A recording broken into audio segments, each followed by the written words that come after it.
Corolla tayo kabayan ha. Lumang modelo ito sa kabayan. Ito yung ginawa natin kabayan. So, so labas lang natin yan. Binutasin mo dito kabayan. Tapos ikutin na natin dito. Para dito yung gawa ng plate dito. Ba ganyan. Okay. Tira natin ang pave kabayan. Tapos dito, plastic lang. Body filler. Ito, pave muna tayo. Sobrang init siya kabayan. No?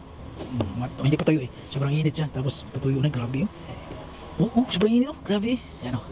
Yan, pave. Tapos pagkatapos lang, lilihan natin lahat. Tapos, kompleto primer. So, ibig sabihin kabayan, pag primer, body filler ng original. Ito, dito yung pave. Dito na tayo mag-plastic.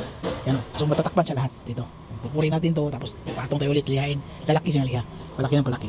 Yan lang, nalagyan natin ang unang pahid ng masilya. So, papahiran pa natin ulit kasi importante itong kanto na to. May kanto dito kabayan. Yan, importante yan. So, lilihain muna natin ng maayos to. Ito, tatanggalin natin to, pati yung kabila. Tapos, pahiran ulit ng masilya. Pero okay na dyan ba yun? Pwede natin magpahinal dito pero hindi pa kasi kailangan natin titirahin natin itong maayos dito yung kantuhan. Tapos pag ma-okay na, patong tayo ng masilya ulit. Saglit lang siya kabayan, saglit lang. So ngayon lang, itong ginawa ko ngayon, anong oras pa? 7, 8, 9, 3 hours lang, 3 hours pa. So, 5 oras, tapos na lahat. Wala pa, hindi pa abot ng 5 oras to, mga 4 oras lang tapos na to. Yun, tatanggalin natin to, okay naman dito eh. Yan, sa baba. Yun lang, pati ito okay na to, 320 na yan.